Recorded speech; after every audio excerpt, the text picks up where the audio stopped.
It's been so long since my last video in this series that I've grown a beard.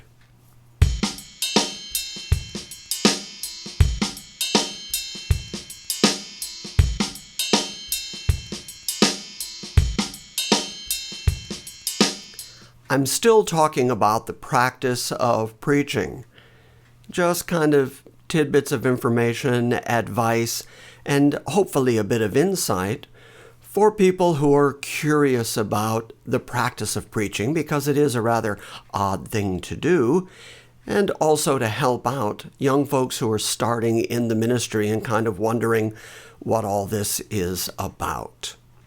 Now, I started my internship at the church in Los Angeles back in the middle 80s, and so it's been a good long while that I've been involved in the church and in preaching and in teaching, and so I'm just trying to pass along a few of those things I wish somebody had told me. It probably could have saved me a lot of trouble. This one was inspired by a recent conversation that I had with a friend of mine who is also a preacher. He told me that one of the men who had joined their church in the last couple of years had said that in his previous church, he didn't feel like he was being utilized enough. And he was hoping that here in his new church home, that he would be utilized more because he felt that he wasn't important enough to the church. Well, that got me thinking, and I told my friend I can save him the trouble. If he's concerned about being important, assure him that he's not, because nobody's important to the church. Or let's put it this way. In the course of human history, there are a lot of names, a lot of notables, people that we know because their writings still exist. Whether we're talking about church fathers, whether we're talking about Eusebius or Polycarp, any of those fellas, or notable names through church history, whether Augustine or whether Thomas Aquinas, whether Huss or Luther or Calvin or Zwingli. We know these names because they have contributed to the history of the church. Or preachers like the Prince of Preachers, Charles Haddon Spurgeon, or any of the current crop of well-known preachers. What is universally true of all of them across the board is they all die. And the church goes on. The church is fine, even though these people who were seemingly important to the history and the development of the church, even though they died, they passed away and left the stage of history, and so their influence was no longer day to day in the church. Nevertheless, the church is fine, and that's because there is one person at the center of the church, Jesus, and he said that he is building his church, his ecclesia. And unlike all of the seemingly important people who ever died over the course of history, Jesus is the only one who ever lives to make intercession for us. So in his ever-living state, he can continue to care for his church. So he's the only one that is actually important. Everybody else makes perhaps a contribution, but then they pass away, and the church is fine.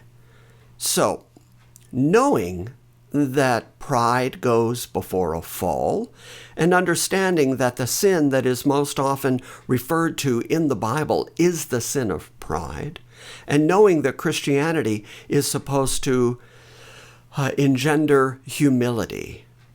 And really, I kind of think that if a person doesn't know enough to be genuinely humble, then he's going to be a lousy tour guide through Christianity, which is supposed to be about humility.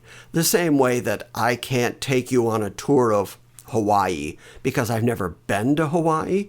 A person who is not genuinely humble in the position that he's in within the church can't possibly guide you through what Christianity says about humility, because all they know of it is the pride of it. Now, at the same time, let me say that I understand that this teaching thing, this preaching thing, is a gift. Right now, on our Sunday morning series, we're in the middle of 1 Corinthians 12, 13, 14, that kind of thing. And some of the gifts of the Spirit are things like understanding, things like wisdom, and even teaching and administration, being able to lead a church. These things are all listed as gifts. And if they are gifts, then they are certainly not a source of pride for us individually because we didn't do it. These are things that God gives as gifts to His church for the edification and the instruction and the admonition of the whole church. It's not for the purpose of ever making one individual person the important guy or to lift up any human being. It's always for the purpose of driving people back to Christ.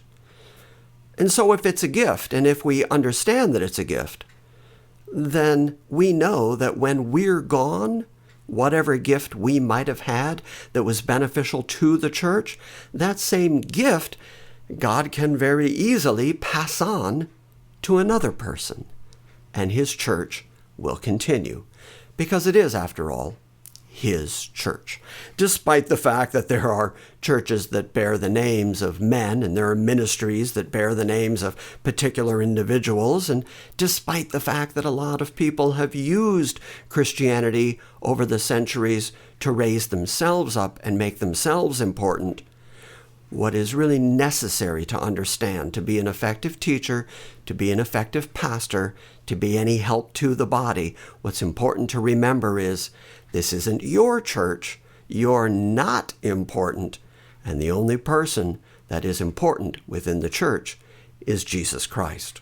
So point people to Him, talk about Him, and then you'll be doing just fine, because you'll be doing your primary job, and you'll be doing it in humility and in the gifting of the Spirit that allows you the remarkable privilege of speaking on behalf of the God of ages. So, keep your ego in check. That's really all I'm saying. All right, we will see you next time.